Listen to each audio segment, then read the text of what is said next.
नमस्कार, मी रोहिणी. द्वारकामाई किचनमध्ये आपल्या सर्वांचं खूप खूप मनापासून स्वागत.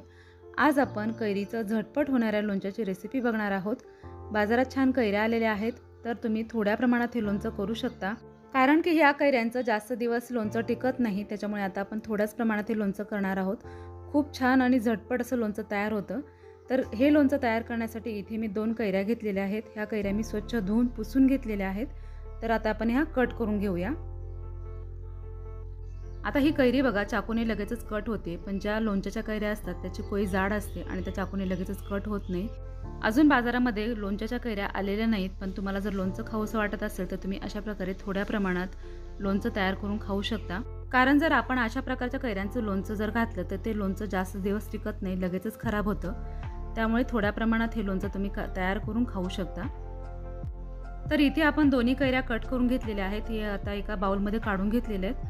आता याच्यामध्ये आपण मसाला टाकून घेऊया. इथे मी घेतलेले एक मोठा चमचा लाल काश्मीरी मिरची पावडर, याने रंग छान येतो पण खूप जास्त तिखट होत नाही. अर्धा चमचा हळद घेतलेली आहे. 2 चमचे मोहरीची डाळ घेतलेली आहे. मोहरीची डाळ तुमच्याकडे नसेल तर तुम्ही आपली रेग्युलर घरातली मोहरी असते ती थोडीशी भाजून नंतर मिक्सरमध्ये फिरवून ती सुद्धा टाकू शकता.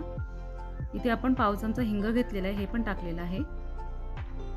चवीपुरतं मीठ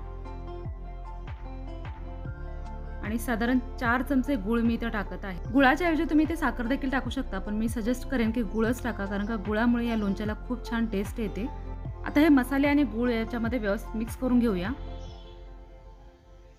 मी अगोदर साठवणीच्या लोणच्याची रेसिपी देखील टाकलेली आहे, ती सुद्धा तुम्ही नक्की बघा. ते लोणचं देखील खूप छान होतं. त्याची लिंक तुम्हाला डिस्क्रिप्शन बॉक्समध्ये मिळेल, तिथे तुम्ही बघू शकता. आता याच्यामध्ये टाकूया आपण गरम करून थंड केलेलं 2 चमचे तेल. आता हे तेल पण आपण याच्यामध्ये व्यवस्थित मिक्स करून घेऊया. अशा प्रकारे तुम्ही जर एकदा लोणचं बनवून बघितलं तर तुम्ही परत परत बनवाल अशी रेसिपी आहे. खूप छान टेस्टी असं लोणचं तयार होतं. आता हे मिक्स करून झाल्याच्या नंतर याच्यावरती झाकण ठेवून आपण साधारण 1 तास हे ठेवून देणार आहोत.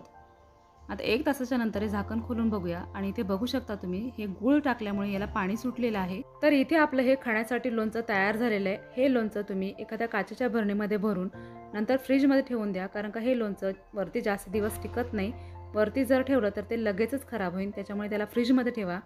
तर अशा प्रकारे हे तुम्ही लोणचं नक्की करून बघा आणि ही रेसिपी तुम्हाला कशी वाटली ती नक्की कमेंट करून सांगा. रेसिपी आवडली असेल तर लाईक करा, शेअर करा आणि चॅनलला सबस्क्राईब करून पुढे असलेलं बेल आयकॉन क्लिक करा. आजची रेसिपी पाहिल्याबद्दल धन्यवाद.